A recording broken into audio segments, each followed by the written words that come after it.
दोस्तों ये कहानी है अपने घमंड में चूर मलिंगा ने जब टीम इंडिया के दादा सौरव गांगुली से पंगा ले लिया था। लेकिन तब शायद मलिंगा को इस बात का कोई अंदाजा नहीं था कि वो किसी अरे गहरे से नहीं बल्कि बंगाल के टाइगर से पंगा ले रहा था। और जब टीम इंडिया के दादा गांगुली ने मलिंगा पर प्रहार करना चालू किया था तो कांपने लगे थे मलिंगा के हाथ और दहशत में आ गए थे श्रीलंका के सभी गेंदबाज। दोस्तों साल 2007 में भारत और श्रीलंका के बीच एक सीरीज खेली जानी थी और जिसका नाम रखा गया था हीरो होंडा कप। दोस्तों सीरीज का पहला मैच कलकत्ता के ईडन गार्डन में खेला जाना था, लेकिन बारिश के कारण पहला मैच किसी रिजल्ट के ही रद्द कर दिया जाता है। लेकिन सीरीज के दूसरे मैच में टीम इंडिया को श्रीलंका के हाथों करारी हार का सामना करना पड़ता है और श्रीलंका की टीम पहले बल्लेबाजी करते हुए 8 विकेट खोकर 257 रन बनाती है और जवाबी कार्रवाई में भारतीय टीम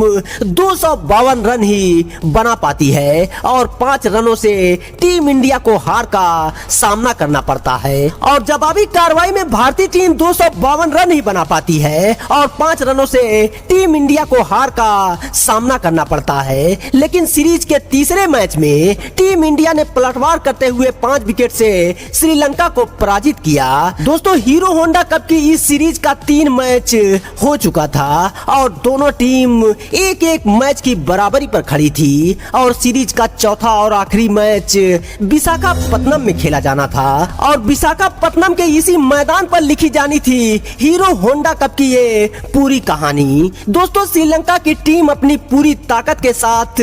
फाइनल के इस मैच के लिए विशाखापत्तनम पहुंचती है। मरवन अट्टापट्टू, सनत जयसूर्या, महिला जयवर्धने, कुमार संकारा, चमारा सिल्वा, दिलशान और मलिंगा जैसे खतरनाक खिलाड़ियों से भरी श्रीलंका की टीम का घमंड अपने चरम पर था। तो वहीं राहुल द्रविड़ की कप्तानी में टीम इंडिया भी श्रीलंका के घमंड को तोड़कर हीरो होंडा कप पर कब्जा करने के लिए विशाखापत्तनम में दस्तक दे चुकी थी और फाइनल के इस महा मुकाबले के इंतजार की घड़ी समाप्त होती है और दोनों टीम के कप्तान टॉस के लिए बीच मैदान पर आते हैं। दोस्तों जहां टॉस में बाजी श्रीलंका ने मारी और पहले बल्लेबाजी करने का फैसला किया। श्रीलंका की तरफ से मरवन अट्टापट्टू और सनत जयसूर्या की जोड़ी श्रीलंका की पारी को शुरुआत करने आती है और आते ही इन दोनों बल्लेबाजों ने आक्रामक बल्लेबाजी करना शुरू कर दिया था और महज 8 ओवर के खेल में ही श्रीलंका ने 50 रनों के स्कोर को पार कर दिया था। लेकिन फिर टीम इंडिया के गेंदबाजों ने पलटवार करना शुरू कर दिया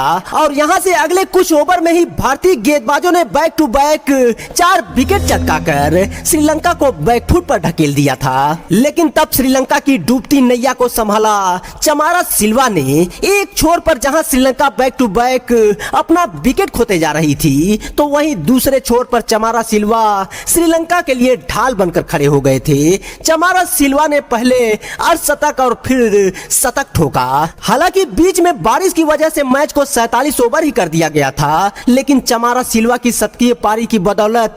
श्रीलंका ने 47 ओवर में ही 260 रनों का टारगेट भारत के सामने रखा। उस जमाने में 260 रन किसी भी मैच को डिफेंड करने के लिए काफी होते थे और खासकर लसित मलिंगा जैसे गेंदबाज के सामने जो सीरीज के पिछले हर मैच में 4 से 5 विकेट लेते आ रहे थे। और दोस्तों ऊपर से भारत के लिए टेंशन की बात यह थी कि टीम इंडिया का सबसे बड़ा बल्लेबाज और क्रिकेट के भगवान कहे जाने वाले सचिन तेंदुलकर इस मैच में इंजरी के कारण बाहर थे और इसलिए जवाबी कार्रवाई में वीरेंद्र सहवाग के साथ दादा गांगुली भारतीय पारी की शुरुआत करने मैदान पर आए। लेकिन पारी के पहले ओवर में ही मलिंगा ने दादा को इंजर्ड कर दिया और ये चोट इतनी गहरी थी कि पहले ओवर में ही दादा को रिटायर्ड हर्ट होकर पवेलियन वापस जाना पड़ता है और तब सहवाग का साथ देने रॉबिन उथप्पा मैदान पर आते हैं। हालांकि टीम इंडिया को एक अच्छी शुरुआत देने के बाद